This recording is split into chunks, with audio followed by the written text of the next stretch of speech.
All right, guys, I wanted to jump on, make a quick video about my thoughts on the Robert Salah firing as well as the Jeff Ulbrich hiring now that we've had about 24 hours to digest the news. Lots of stuff coming out. Everything from, Robert Salah had to get escorted out of the building to people knew, like, Ulbrich knew the day before. Like, there was all these, like, crazy rumors going on and on. So I want to dispel some of that. I saw some of the national media guys saying that Salah had to get escorted out of the building. I don't know if that's necessarily true. 𝐀𝐟𝐼R𝐢𝐥𝐢, I think, came out and said that was not factual. But if it was, the dude's built like a linebacker, so I could understand. He didn't want to... I'm sure Woody Johnson thought he was going to get shoved into a locker on his way out with Robert Salah getting fired. But look, I don't know. I didn't expect Robert Salah to get fired after the Vikings game. I did say 2 of the next 3 games would have to be wins. The first loss being the Vikings game, and this game with the Bills being so absolutely critical. This is for first place in the AFC East. You cannot afford to drop this game. We were given gifts by Buffalo losing to the Ravens and the Texans the last 2 weeks. So from a standpoint of timing, I do think it makes sense. I think there's probably a little bit of maybe irritation from Woody, like getting embarrassed in front of all his friends and stuff over in London. He was the ambassador for the UK, for the United States. So maybe there's a little bit of extra zest that he had coming off of that game. Because apparently Joe Douglas didn't even know this was happening. Like, Robert Salah came into work, he had decided, I'm going to strip play calling responsibilities from Nathaniel Hackett, and 5 minutes later, he was out the door. Now, to be clear, I don't think it was because he wanted to remove Nathaniel Hackett as the offensive coordinator. I don't think this big conspiracy theory of Aaron Rodgers wanted to get Salah fired because of his comments after the Broncos game and because he wanted to demote his best buddy, Nathaniel Hackett. I don't think that's the case. I do think that not having the success in London played a huge factor. I think just coming out flat consistently played a big factor in this. If I was Joe Douglas, I'd be a little salty. I'd be a little irritated because I forgot that they changed the structure of the Jets. It used to be Woody Johnson at the top and then GM and head coach on the same level, and they both report to the owner. We switched that when we hired Robert Salah, so it's really Woody, then Joe Douglas, then Robert Salah.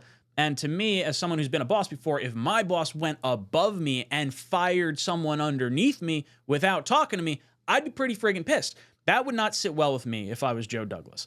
Now, that being said, Woody's the boss. He can make that decision. I've had to fire friends. I've had to fire close colleagues because of, XYZ performance factors, but at least I was able to do it. So I think the overstep of Woody, it says something. It's probably more of a reflection on him as an owner than anything else.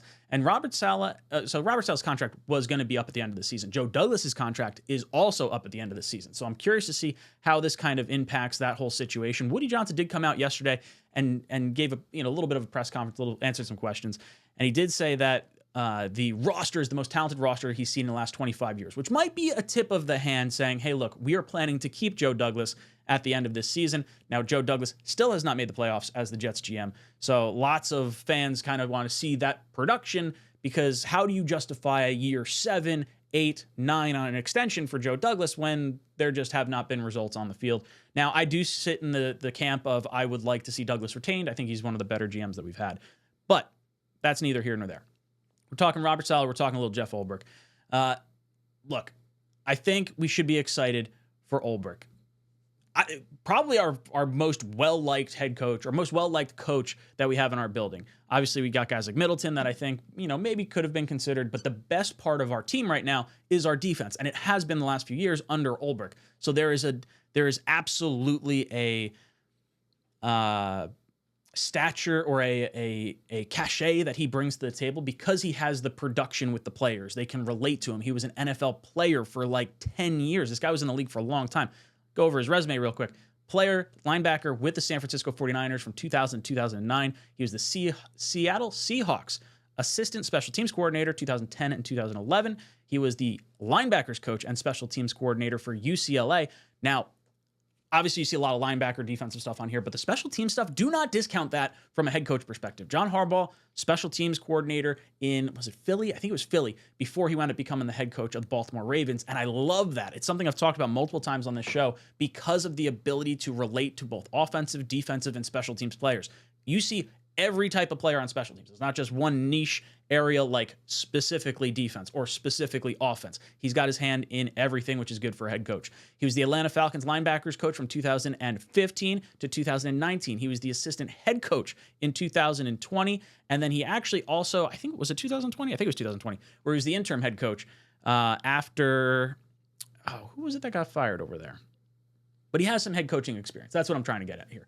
And then obviously our defensive coordinator for the last few years, and now our interim head coach. It's still to be seen whether or not he's going to be calling plays on the defensive side of the ball, or if he's going to try and take more of a global approach and pass off those play calling responsibilities to Tony Oden, the interim defensive coordinator. Now, I'll be honest, I don't want to see the defense take a step back. I don't. But Ulbrich's role has shifted. So there's going to be a little bit more onus on the players. There's going to be a little bit more onus on the rest of the staff to try and pick up some of the slack now that he's trying to take on more of the offensive, the special teams, and some of the other global aspects of being a head coach. As far as the timing goes for Ulbrich, we've got 12 games. He's going to be able to try and earn his ability to be our head coach long term. And I really like that. I think if you had let Salah go an extra game or two, we get embarrassed on the national stage. It just makes the Jets look kind of clunky and probably coming out flat consistently like we've seen the last few years. At least with 12 games with Ulbrich, he gets the ability to try and put his stamp on this team, which I think he can absolutely do. You look at some of the stuff he's done, both in his tenure as a coach in the league, but also as the Senior Bowl coach. Was it this past year or 2 years ago? Whatever it was. He had a great post-game, pre-game? Which speech was this? I forget which one it was. But he had a great speech down at the Senior Bowl. Today, hold my fist, make it come to life. You control that. You love this game, demonstrate that shit by how hard you strain. And the passion you play with, guys, when you make a play or your teammate makes a play, celebrate that shit today. Celebrate it. Mind, execute. Don't make shit up. Guys, trust your training. Trust your training. And then fist. In the fourth quarter, these flinch and they tap on us. Remember this, guys. A teammate, I'll die for. My brother, I'll kill for. Let's kill for today. Let's break this down. Let's go. Let's go, boys. Let's go. Kill on 3. 1, 2, 3. Yeah. Now I hear speeches like that, and I just want to run through a brick wall for this guy. Like last night on the Talking Jets panel, Matt, Green Bay, and I, we all had our helmets on, and we're just like, we're ready to go. We're going to war with Ulbrich. I'm all bricked up for Ulbrich. So look, I really like Jeff. I'm excited for this. I'm excited for him. I'm excited for the accountability that I think he's going to be able to hold this team to. But one of the more popular questions up again is, how does this help the offense? Like clearly, the issues have not been on the defensive side. The issues have been from a play calling perspective, from a lack of offensive production standpoint, from Lazard dropping balls to offensive penalties to pre-snap penalties, all these different things that have been going on. How does Ulbrich help that? Well, I think he carries a little more, I don't want to say energy. That's a bad word. He carries a little bit more weight in the locker room, being a former player, knowing what it's like to be those guys in the locker room. He can say, hey, look, I've been here. I've been with you. I know what happens. I know what accountability looks like. And he's saying, look, I'm keeping everything on the table. We're going to look at everything. It sounds like from his press conference, Nathaniel Hackett's probably not going to be calling plays that much longer. Maybe he does it for the Bills game. I don't think so. I think he's going to make a pretty big change there. I think Todd Downing's ultimately going to call the offense. Now, that doesn't mean the offense is just going to magically figure it all out, but he can at least set the tempo for how guys go to work each day. And then when you have someone like Robert Salah that was a little bit more passive or maybe like I don't want to call it a fake energy or a fake persona, like the all gas, no brakes and rah, rah. And, a lot of Jet fans called him a cheerleader on the sideline.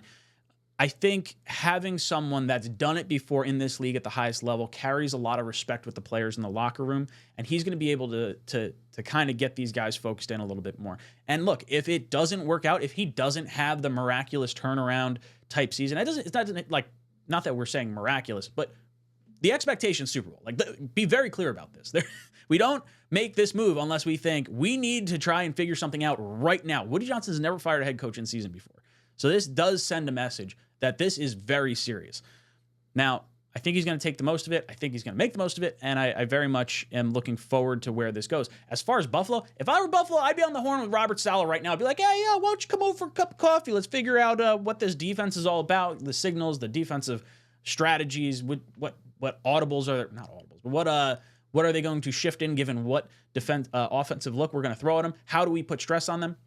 I think that's something, if I were our division rival, I'd probably try to tap into this week. And from Ulbrich's perspective, as far as how he can impact the offense other than just the play caller and all that, and firing someone, I don't think he's going to fire Hackett. I'd be a little surprised if that happened. But I think he can at least say, hey, look, I'm the defensive coordinator for this team. I know if I had to go against this offense, it would suck to have to guard Braylon Allen and Breece Hall on the field at the same time. I want to see more of those two guys on the field. I think they could say, hey, look, Malachi Corley, he's the Yak King. Why are we not using him? Like, let's get this guy out, get the ball in space. Like Gibson, yeah, you're great for some punt returns, but like maybe Corley should do some kick returns. Maybe we should just manufacture a touch for Corley, 2-3 a game that allow us to really stress this defense a little bit more. This guy was a running back before he became a wide receiver. Like, this guy's literally like 5 pounds lighter than Marshawn Lynch. Beast mode. Why are we not using him? It's very, very frustrating. Not to mention, are we getting Devontae Adams? Like, we could get a whole bunch of sparks coming into this team that just ignite everything going forward.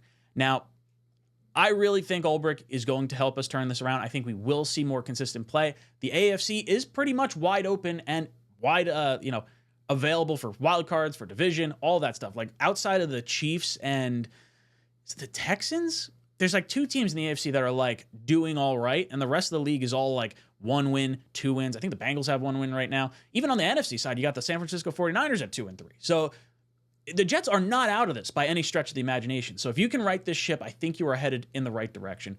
Guys, I want to hear from you. What do you think of Ulbrich? What do you think the changes are going to be that help impact this team in the long run? Let me know your thoughts over the last 24 hours. It's been a whirlwind. And as always, go Jets. J-E-T!